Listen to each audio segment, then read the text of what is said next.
Good evening, ladies and gentlemen, boys and girls everywhere.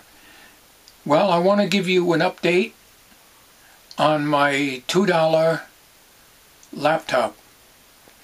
It's been a while, and the reason is the AC adapter just came in today. So it was quite a while. It was free shipping, $7.35 with free shipping, paid to Amazon, but it was sent by a different company. So I had my doubts if I was ever going to get this thing. Now, the adapter was listed and advertised as 18.5 volts, but when I got it, it said 19. But the little plug right here that goes on the laptop fits right in, whereas the 19 volts adapters that I have from my Acer plug is too fat and will not go in. So I said, well, it's a half a volt more, but I don't think it would hurt it.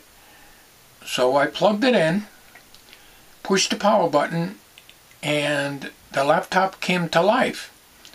So it is not a $2 paperweight, which I really believed it was going to be.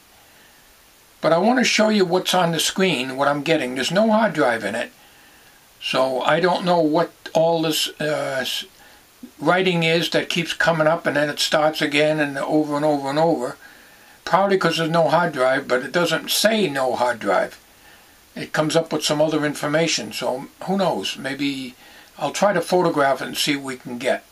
I'll take a look at the screen now. The first thing I'm going to do is see if it'll run on a battery, and it did before. I don't know how long it'll run the battery. Since there's no operating system, it's not going to tell you if it's, what the battery condition is. So we'll try doing it without plugging it in, because I let this go for several hours on the charger. So here goes.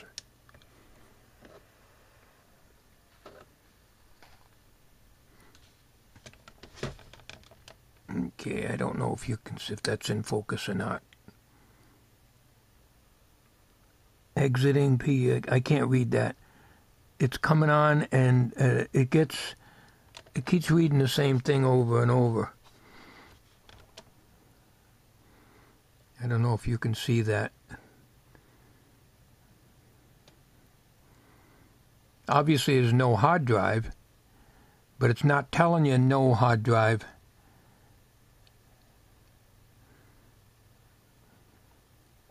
But that's all it does.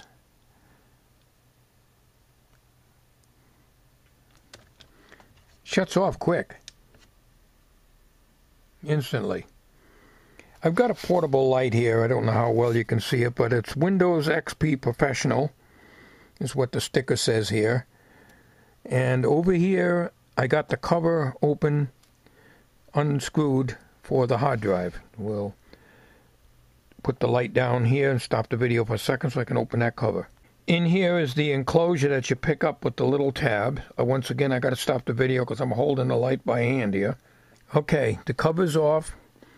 Now, you can probably tell me whether that's an IDE or a SATA. The 60 gig hard drive that I got is a SATA. I have a feeling that that's not going to work, but that's the connectors that I have down there.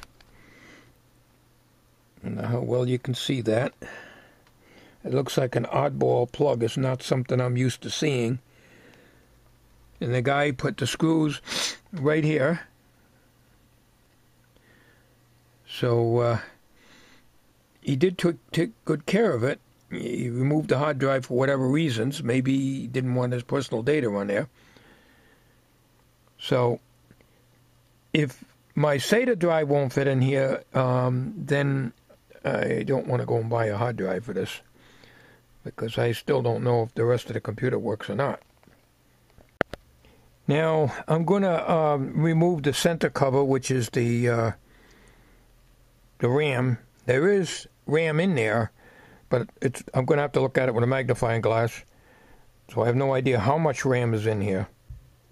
I have no idea if you're reading this upside down or not. Getting a lot of shadows here. And probably out of focus. I got my flashlight laying here. I was showing you upside down, but I'm going to have to give you the magnifying glass here and see if you can see that.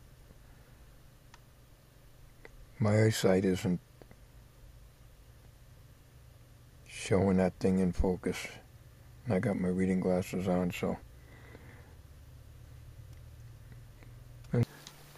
Anyways, this I think is a firewire, because I got DV camcorders that would work in there, but you need the operating system. This I think is a USB. I have to look in the book. This is a CD drive. This is S-video. I think this is another USB. This is for an external monitor. This is an expansion slot. I'm not sure what they mean by an expansion slot, but anyways, and this is your two Cat5 adapters, and I think this is a USB. And that's the lock, I think. In here is some kind of a remote. I've seen videos on YouTube, and it's like a remote control or something. That wasn't in here. But I put it on.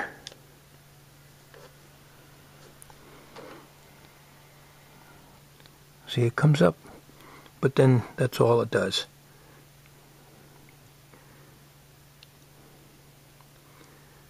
But it goes on so fast I can't read that.